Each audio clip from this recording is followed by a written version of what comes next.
Bienvenue dans cette nouvelle vidéo. Dans cette vidéo dédiée au logiciel Archicad, je vais t'apprendre à créer des murs avec plusieurs textures. Ce qui va te permettre de créer des murs et y mettre plusieurs couleurs. De cette façon, tu pourras embellir considérablement tes futurs projets. Si cette thématique t'intéresse, reste avec nous. C'est parti.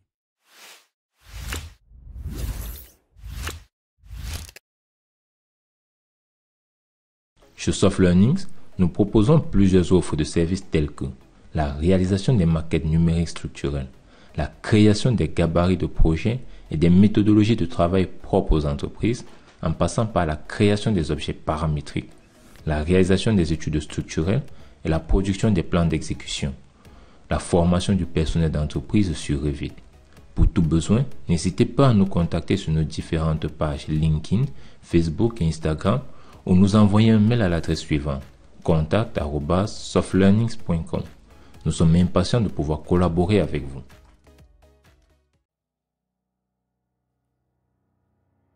On se retrouve donc directement sur l'interface du logiciel Archicad pour débuter notre tutoriel. Il sera question de montrer la méthode qui va nous permettre de créer un mur avec plusieurs couleurs. Tout simplement parce que par défaut, le logiciel Archicad ne permet pas de créer des murs et y mettre plusieurs couleurs, plusieurs textures différentes. Donc, on va donc utiliser une combinaison de deux outils, principalement les outils mur et forme. De cette façon, on va pouvoir avoir notre mur avec plusieurs textures. On va donc d'abord venir créer notre mur. On vient double-cliquer sur outils mur. On vient sur géométrie et position. On prendra une structure basique d'épaisseur 15 cm. On va venir cliquer sur non lié.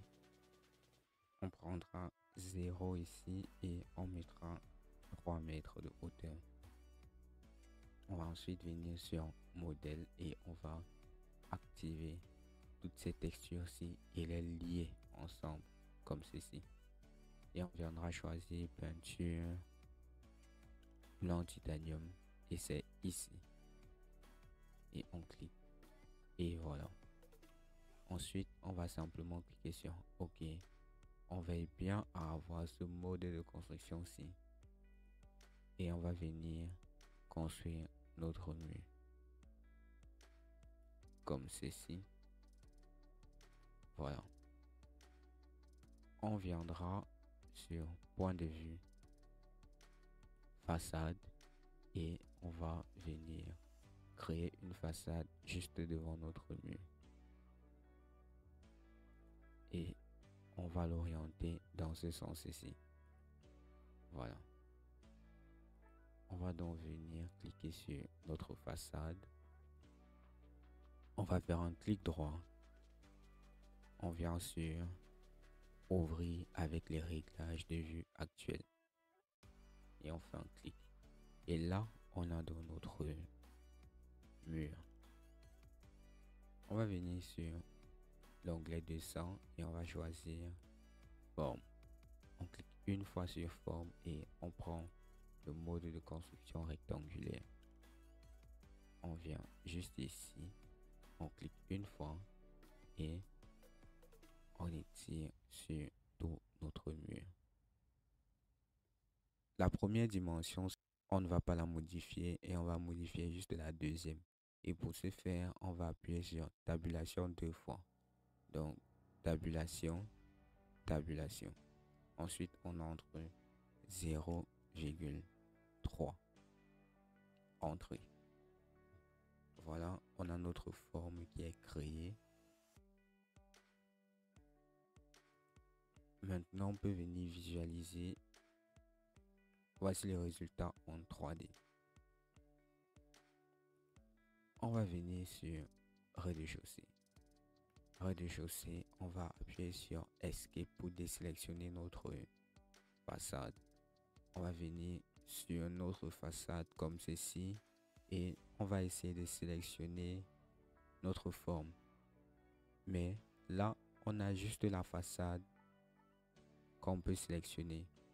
On va écrire façade X1 et on va appuyer sur la touche tabulation. Tabulation et on a switché sur la forme. Et on appuie, on sélectionne et on va déplacer. Donc on vient cliquer sur le point d'ancrage ici et translation. On va donc venir placer notre forme directement sur notre mur comme ceci. Maintenant, on a la forme qui est collée au mur et on va lui donner une petite épaisseur de 2 mm. Donc, on va entrer 0,002.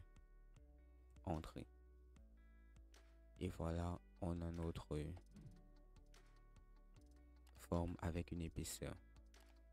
Maintenant, ce qu'on va faire, c'est venir placer une porte pour vous montrer une limite de cette méthode et vous montrer également comment est-ce qu'on peut corriger la limite. Avant de continuer cette vidéo, nous souhaitons vous présenter la plateforme de formation www.softlearnings.com. Sur cette plateforme, vous aurez l'ensemble de notre catalogue de formations pour vous accompagner dans l'acquisition de nouvelles compétences, mais aussi l'ensemble des outils et des solutions métiers développées pour vous aider au quotidien dans vos différentes missions. Vous avez aussi la possibilité de réserver vos places pour nos différents séminaires que nous organisons tout au long de l'année, en venant simplement dans l'onglet séminaire et en choisissant le séminaire auquel vous voulez participer. Nous souhaitons par exemple prendre une formation, nous allons cliquer dans l'onglet formation et nous allons choisir cette formation que nous souhaitons ajouter au panier. Vous pouvez simplement cliquer sur ajouter au panier ou si vous souhaitez avoir la description de la formation, vous allez cliquer sur voir plus. Dans cette description, vous aurez l'ensemble du contenu de la formation. Vous avez la possibilité de voir les 2 premières vidéos de la formation, mais aussi la description de la formation et l'ensemble des outils qui sont mis à votre disposition pour la formation.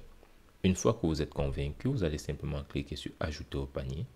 Et lorsque vous ajoutez au panier, vous allez aller dans votre panier.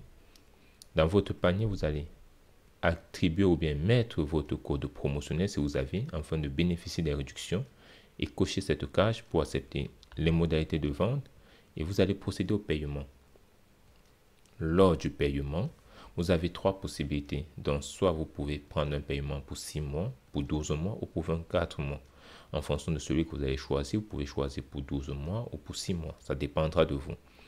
Au niveau des paiements, vous avez un paiement par carte bancaire si vous possédez une carte bancaire. Et au cas où vous n'avez pas de carte bancaire, vous pouvez payer par mobile money. Et si vous souhaitez bénéficier de 20% de réduction sur tous les achats que vous allez faire sur la plateforme, vous allez simplement payer par des softcoins. Comment faire pour recharger votre compte de softcoin? Vous allez simplement venir dans l'onglet softcoin à ce niveau. Et lorsque vous arrivez sur cet onglet, vous pouvez sélectionner votre recharge ou entrer une recharge personnalisée à ce niveau. Nous allons simplement choisir que nous voulons recharger de 140 €. Vous allez cliquer sur recharger. Et à ce niveau, il sera question pour vous de pouvoir entrer vos informations bancaires ici pour faire votre recharge. Une fois que la recharge est faite, vous allez revenir dans votre compte pour voir où se situe le reliquat ou bien votre compte de coins. C'est dans votre compte personnel, mes coins. Et vous avez l'ensemble des coins qui vous est attribué ou bien que vous avez acheté. Vous pouvez maintenant payer vos formations avec cela. Et si vous n'avez pas de compte, n'hésitez pas à regarder notre liste de partenaires dans les différents pays pour pouvoir recharger votre carte bancaire, votre compte coin autant pour moi, ou alors vous pouvez nous écrire à contact@softlearnings.com et nous allons vous donner la procédure pour pouvoir recharger votre compte. On va venir sur l'outil porte. On va double-cliquer et on va juste modifier rapidement cette porte-ci pour pouvoir continuer notre tutoriel. Et on peut laisser tel quel. On va ensuite venir donc placer notre porte. On peut la placer juste là et l'ouvrir comme ceci. Voilà. Et c'est quoi la limite? Voici la limite. Avec cette méthode ici, on n'a pas la possibilité de jumeler la forme au mur, de telle sorte que lorsque l'on va placer nos ouvertures, il y aura directement un espace sur la forme. Donc, la forme et le mur sont des objets à part entière, ne sont pas unis. Et par défaut, dans le logiciel Archicad, on n'a pas la possibilité de mettre une ouverture sur une forme. Pour pouvoir avoir une ouverture sur une forme, il faut créer notre ouverture. Donc, il sera donc question simplement de venir supprimer cette partie-ci qui ne nous sert à rien. Et pour ce faire, on va venir sur rez-de-chaussée et on va venir sélectionner juste notre forme. On va venir sur diviser, cette petite hache, et on va cliquer une seule fois. Ensuite, on va venir au niveau des bords de notre porte et on va faire ceci. On clique une fois ici, on clique une fois là et maintenant on choisit la zone que l'on veut sélectionner. Et c'est cette zone-ci que je veux qu'elle reste sélectionnée et je vais cliquer une fois et voilà, on a notre zone qui est sélectionnée. Je viendrai faire la même chose de ce côté-ci. Je vais venir toujours choisir diviser et je viens au niveau de cette extrémité. Si je clique une fois et je clique encore sur l'autre bout de ma forme et je veux garder cette partie-ci sélectionnée, donc je viendrai de ce côté-ci et je vais cliquer une fois et voilà, on a cette partie-ci qui est sélectionnée et c'est dans cette partie que je vais supprimer et elle est supprimée. On vient observer le résultat en 3D et cette partie-ci n'est plus là.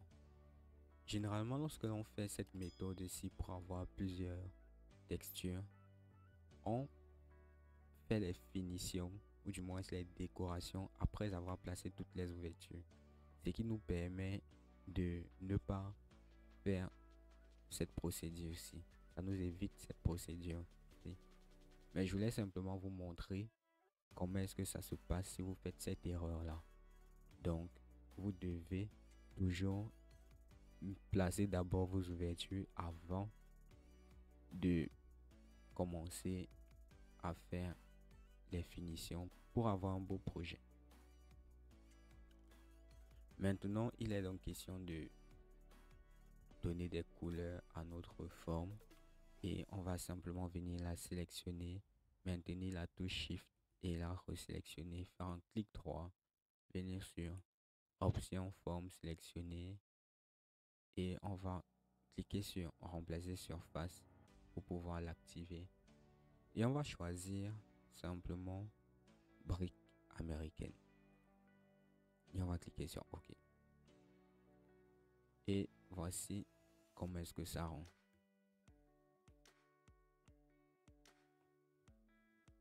Voilà,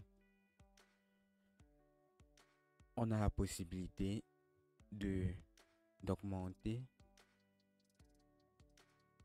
la hauteur de cette texture-ci en venant cliquer ici et en soulevant comme ceci. Donc clique là et on choisit pousser tirer. On peut venir placer ça au niveau de la porte comme ceci. On peut aussi faire ça de ce côté-ci et on place ça au même niveau que l'autre forme simplement et voilà. Avec cette méthode-ci, vous pouvez faire des choses exceptionnelles sur le logiciel Archicad et avoir des projets de plus en plus beaux. Nous sommes donc arrivés à la fin de ce tutoriel. Si vous avez des préoccupations par rapport à ce tutoriel-ci, vous pouvez poser vos questions en commentaire. Si vous avez d'autres préoccupations par rapport à votre utilisation du logiciel Archicad, vous pouvez également poser vos problèmes en commentaire. Nous nous ferons un plaisir de vous aider. Si vous avez aimé la vidéo, un like nous fera plaisir, des partages nous encourageront énormément et surtout, vos appréciations et vos avis dans les commentaires nous permettront de nous améliorer. En attendant, nous vous donnons rendez-vous dans la prochaine vidéo.